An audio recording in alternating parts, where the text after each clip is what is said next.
ऐसा समझा दिया। बिल्कुल आपने अपनी बात को बोला। मनीष तिवारी जी वो कह रहे हैं कि आप लोग ही भड़काने का काम कर रहे हो, आपने सदन में ही ये काम शुरू कर दिया था।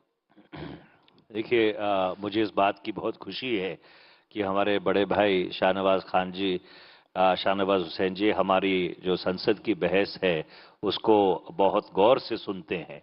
और अगर उन्होंने उस बहस को सुना होगा तो मैंने बहस खत्म हो करते हुए एक बात कही थी कि वक्त की आंखों ने वो फलक भी देखे हैं, लम्हों ने गलती की और सदियों ने सजा पाई है, और लम्हों ने खता की और सदियों ने सजा पाई है।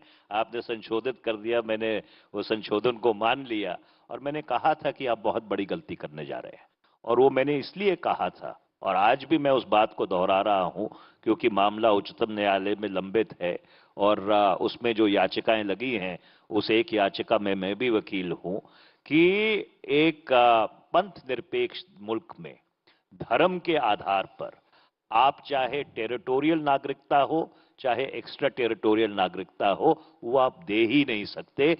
तो जो कानून आप लेके आए हैं वो कानून असंवैधानिक है, गैर संवैधानिक है और जो मूलभूत ढांचा है भारत के संविधान का उसके परकच्छे उड़ाता है।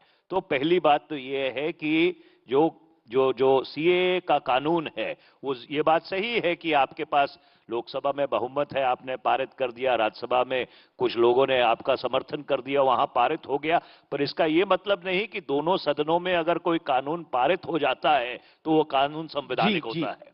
तो इसलिए वो संवैधानिक है कि नहीं इसका फैसला उच्चतम न्यायालय करेगा और उच्चतम न्यायालय में वो लंबित है। जहां तक रही शाहीन बाग की बात, आपके काफी नेता गए, शशि थरूर गए, मणिशंकर अय्यर गए, देखिए ऐसा है, दिग्विजय सिंह गए, देखिए ऐसा मणिशंकर जी गए। देखिए ऐसा है कि लोकसभा किसी भी लोकतंत्र में हर व्यक्ति को, भारत के 124 करोड़ नागरिकों को ये आजादी है कि अगर वो सरकार के किसी कानून से या सरकार के किसी कदम से खुश नहीं है तो उसके ऊपर जो अपनी उत्तेजना है वो व्यक्त कर सकते हैं और उनसे बात करने का अगर उत्तरदायित्व किसी का बनता है तो केंद्र सरकार का बनता है, क्योंकि लॉ एंड ऑर्डर दिल्ली में केंद्र सरकार के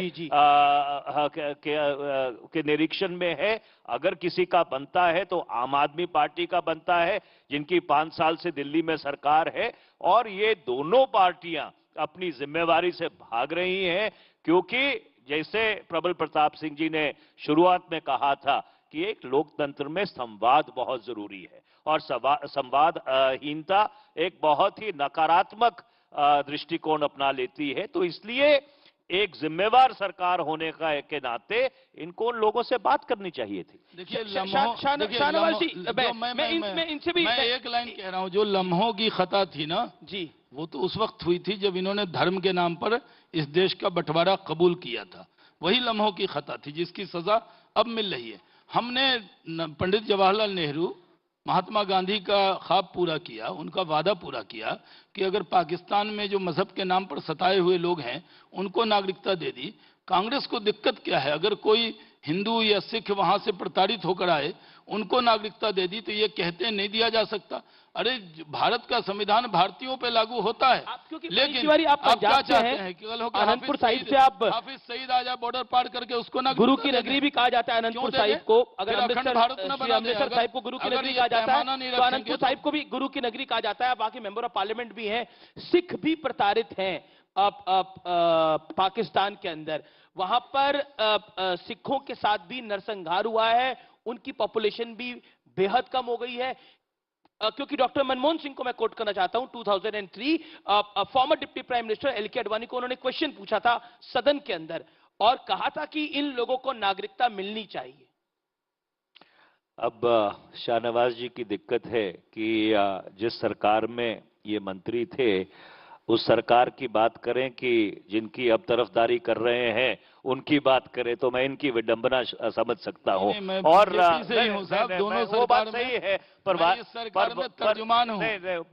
वाजपेयी की जो सरकार थी और नरेंद्र मोदी की जो सरकार है उसमें जमीन आसमान का फर्क है। और अगर वाजपेयी जी का उस समय बस चल जाता और अडवाणी जी अपनी वीटो ना लगाते तो शायद नरेंद्र मोदी गुजरात के मुख्यमंत्री ना रहते।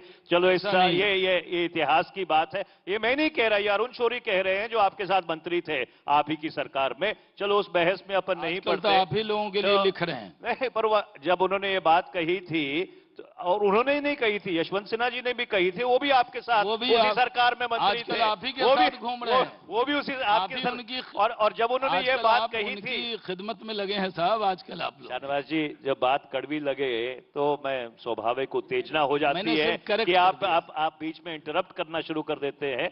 मैंने कभी आपको इंटरप्ट नहीं किया था, तो इसलिए बहस का जो तकाजा है उसको कायम रखने की जरूरत है। देखिए 2003 में जब इनकी सरकार नागरिकता को संशोधित करने का कानून लेके आई थी और जब स्थायी समिति के सामने जो गृह मंत्रालय की स्थायी समिति है जिसके प्रणब मुखर्जी अध्यक्ष हुआ करते थे, कपिल सिब्बल भी थे, उसके मेंबर थे, उसकी जो प्रोसीडिंग्स है उसको आप जरा ध्यान से पढ़िए।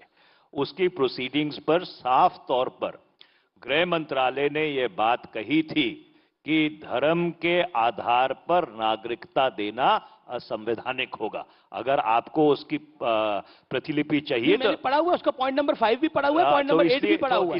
इसलिए और दूसरी बात यह है, आपने डॉक्टर मनमोहन सिंह को कोट किया, आप उस वीडियो को ध्यान से देखिए। डॉक्टर मनमोहन सिंह ने ये वीडियो की बात नहीं कर रहा, मैं उन रिटन मैं आप स्पीच रिटन क्वेश्चन की भी बात कर रहा हूं। आप उसको जरा ध्यान से पढ़िए जी, सिलेक्टिवली पढ़ना सही नहीं होता। उसमें कहां पर डॉक्टर मनमोहन सिंह ने यह कहा है कि आप धर्म के नाम पर नागरिकता दीजिए? उन्होंने ये कहा है कि जो प्रताड़ित हैं, जो कम गिनती के हैं, उनको आप नागरिकता दीजिए। कहां पर यह बात कही है कि वो नागरिकता धर्म के ऊपर आधारित होनी चाहिए? उन्होंने बोला